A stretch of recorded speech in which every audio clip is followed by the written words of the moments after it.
that you're on. Hello class, I'm Cody Massengale and I am the president of our group. We will be talking to you about the Cessna 401A N6549Q crash scene. This is Cadet McCord. I'm the paramedic for the group. And this is Lillian Arietta. I am the scribe for the whole crash course. All right, let's get started. First off, we have an overview of the crash. Go ahead and read that for us, McCord. The crash was on June 12, 1996. The two pilots were on the aircraft when it had malfunctioned and crashed off Willow Creek. The plane was a small mail transport aircraft. The pilot was Joe Morton. The second passenger on the aircraft was unnamed. He was a new company pilot building time on the C401A. The weather conditions were clear, wind speed 50.07, I don't know. Temperature was 58 degrees Fahrenheit, all good conditions to fly. All right, and now we have some information for you about the pilot. Go ahead and tell us about that, Lily. His name was Joseph Morton, and he was 36 at that time. He had a total of 2,646 hours overall of flight, and he only had 117 hours on the Cessna 401 aircraft at that time, and had 10 hours within the 90 days prior, so that might be a problem. And there was barely any information on the second pilot. All right, now our paramedic will be telling you about the autopsy. There were thermal and fuel burdens covering 100% of his body. The skull, maxilla, mandible, both clavicles, right humerus, and spine, all of his ribs, sacrum, pubis, and both femora, both tibiae, right fibula, and left metatarsal bones were fractured. The heart, left lung, urinary bladder, and testes were forcibly detached. Right lung, esophagus, small intestines, mesentery, liver, spleen, and uterus had lacerations or cuts. No report on the findings of the other body, but it is likely that since both bodies were found in the same area, that the second pilot suffered similar injuries. Don't worry, they made it okay. Just kidding, they're dead. All right, now found at the site, the back wing was completely burnt off. The engine of the left wing, although severely broken off by the remaining wing, it was also found that it was still in good condition to work. The tip of the left wing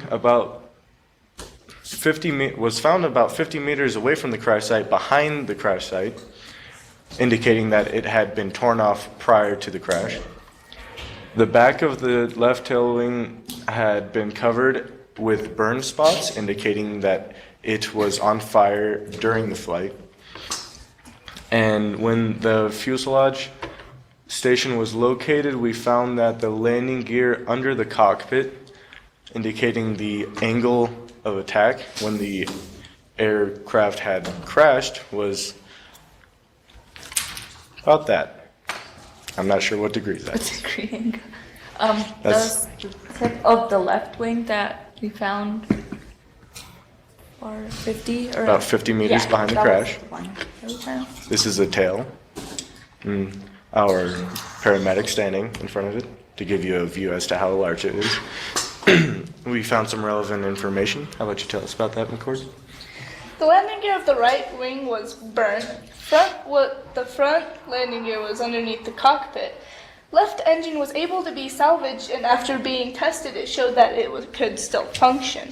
Left engine was not responsible for the fire that was found on the scene or the main cause of the crash. Evidence that both of the propellers were still spinning when the plane crashed. Parts scattered throughout the area is consistent with crashes of planes that tried landing too steep of an angle. Alrighty. That is the landing gear of the right wing, completely burnt. There's one of the propellers showing signs of hitting the ground and spinning while the crash was taking place. We also had some irrelevant information. Go ahead and tell us about that, Lily. The left landing gear was thrown sideways away from, obviously, the left side. Many witnesses' statements had pretty much the same information from the first one, and the second pilot was not very important, to be honest. All right, and we do have a witness statement. I'll read the overview of that for you. There was a fire on board before the plane crashed, and it made a sharp turn towards to the left before the plane crashed. Let's see. Our damage report. There were fire debris on the crash scene. The plane crash landed, the fire spread and was scattered throughout the area. Damage on the left wing was that of an explosive force. Placement of the blast and the schematics of the plane suggests that the fuel lines in the left wing had been ruptured, leaking fuel into the wires, having a fuel source, an ignition source, and the damage area on the left wing give plausible explanation as to the onboard fire. Example of a 401 Cessna accident, we found one that was close to ours. How about you tell us about that, McCord? The date and time was November 6, 1986 at 1:44 Pacific Standard Time. The location was Henderson, Nevada, USA. Aircraft was an airplane. Damage was destroyed. While the aircraft was climbing en route, an unknown ignition source caused an explosion of fuel and air vapor within the left wing. Wing skin from the upper and left wing surface was lost, however, wing structure remained. Pilots continued to fly, executing a 180-degree course back to the airport. Airspeed gradually diminished and landing gear lowered. Shortly after, left wing entered a stall condition caused by decreased airspeed and degradation of lift developing capabilities due to damage. Entered an uncontrollable left roll several feet above ground and could not be successfully recovered. Thank you for that. Is that the end of our slides? Yes. All right, now we will be taking you to our document. This is a very thorough document explaining the entire crash scene and everything we could find. And we will now read it for you. The Cessna aircraft crashed on June 12, 1996. Two pilots were on the aircraft when it had malfunctioned and crashed off Willow Creek, southwest of Prescott, Arizona Airport. The plane was a small mail transport aircraft. The pilot, Joe Morton, age 36, had a total of 2,646 hours overall, but only 117 hours on the Cessna 401A aircraft, and only 10 hours within the 90 days prior. The second passenger on the aircraft was unnamed. He was a new company pilot building time on the C401A. The weather conditions were clear, wind speed 50/7, temperature was 58 degrees Fahrenheit.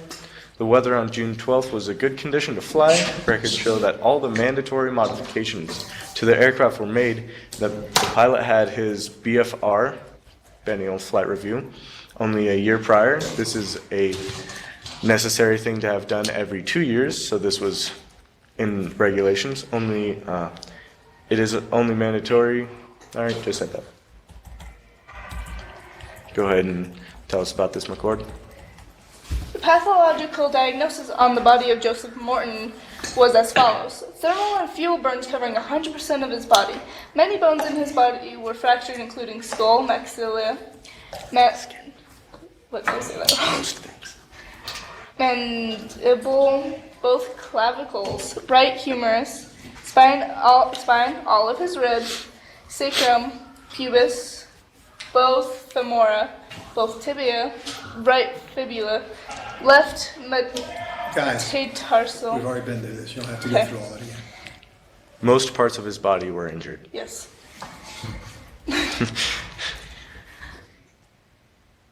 Lily.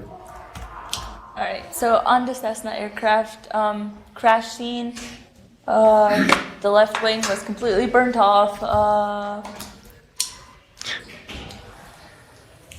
Oh, we found the engine of the left wing severely burnt off by the remaining of the left wing. We found the tip of the left wing about 50 meters away, pretty much.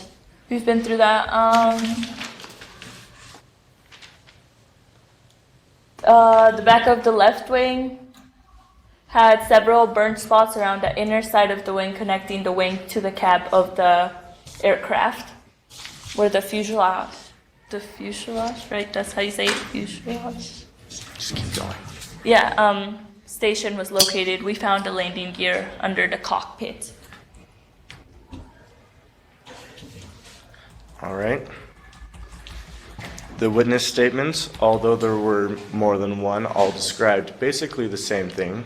That was the fact that there was a fire on the outside of the plane before it crashed. This giving way to the pilot taking a sharp left turn and thusly crashing into the ground, where most witnesses lost sight of the plane. This is a little bit more in detail of that incident. The aircraft took off from the airport. Soon after, there was a report on the fire on the left side of the plane. The pilot was instructed to land during his attempt to turn around, he crashed, most likely due to the degrading of the plane's structure. Without the fire, the flight would have been successful. There was no human or mechanical failure for the fire. Therefore, our recommendations are there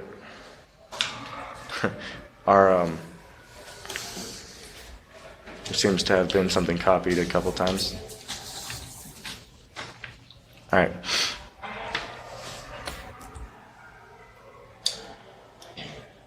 Yeah, this is all messed up. Anyways, I'm just going to go on. There was fire debris on the crash scene. This is evidence that after the plane crash landed, the fire spread and was scattered throughout the area. The damage on the left wing was that of an explosive force. The placement of the blast and the schematics suggests that something exploded inside the wing. This could only have been that the fuel tubes were leaking and they had an ignition source, such as the electrical wires running through the plane. This and the witness statements give way to the fact that the fire and the pilot's inability to land the plane afterwards were the main causes of the crash.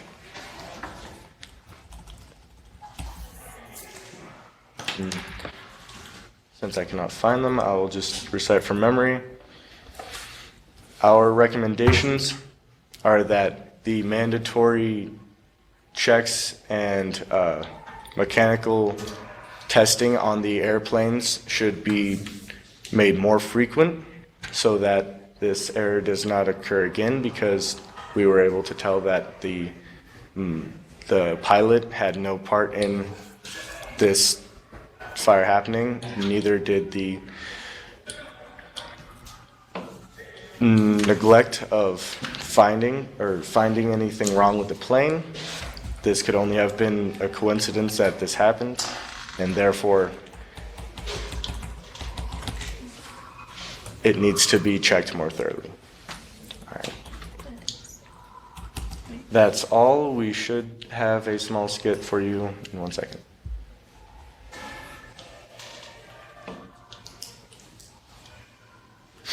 All right. Just to give a little prelude to this. This is after the plane crashed. Lillian will be the pilot. McCord can go sit down over there. And I will be standing at the gates of heaven. All right. Enter seat. Stand in line there. Sir. Why are you here? I died. Oh, well, that's why most of the people are here. Yeah, usually. I died in a plane crash. My records show that you committed suicide and murdered someone on the way down. Is that true? No, I tried to save the aircraft, and I did not commit suicide. It was inevitable. that I could not stop it. Oh, well, let's go over this then. What happened? What were you doing? I was flying Oh? on a Cessna aircraft, and there was an explosion in the left wing, and I tried to keep flying the aircraft, and we did not make it, and landed very harshly. What's this I have about a murder? That was my co-pilot. He was trying to earn hours in the Cessna. So, what did you do once you found out that the plane was going to crash?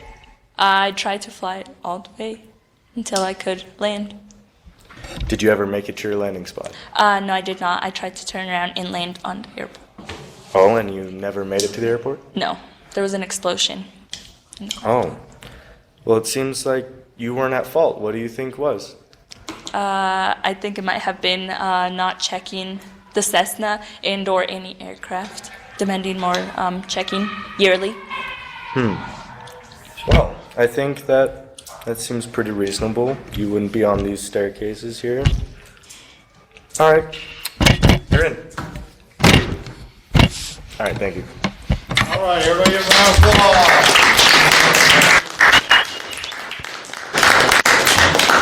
All righty, around the room. Constructive criticism, please.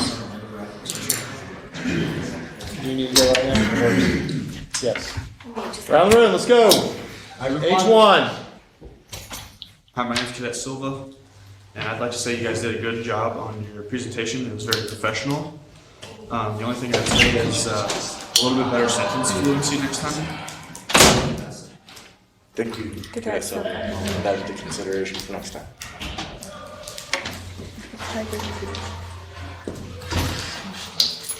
I'm Cadet Setter, and I think overall your presentation was really well. The thing that was, I thought that was not so well was the color of the writing. It was, some of them was pretty hard to read. Sorry. Someone's up when I'm excited.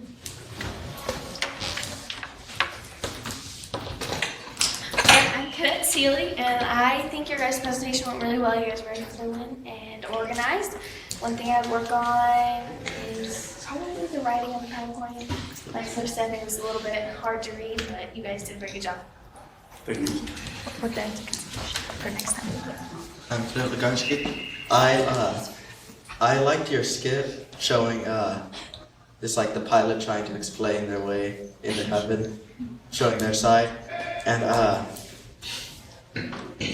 I think you had a couple empty slides at the left wingtip, and some that were just there. They look like they were just there to fill spaces.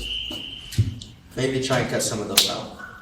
Thank you. We'll put that into consideration for next time. I'm Cadet Emma, and what I really liked is you guys had a lot of information and you guys were ready to present.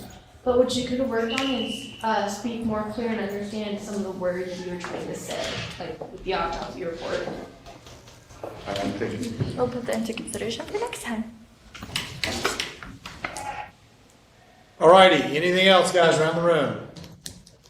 All right, give them a round of applause. Thank you very much.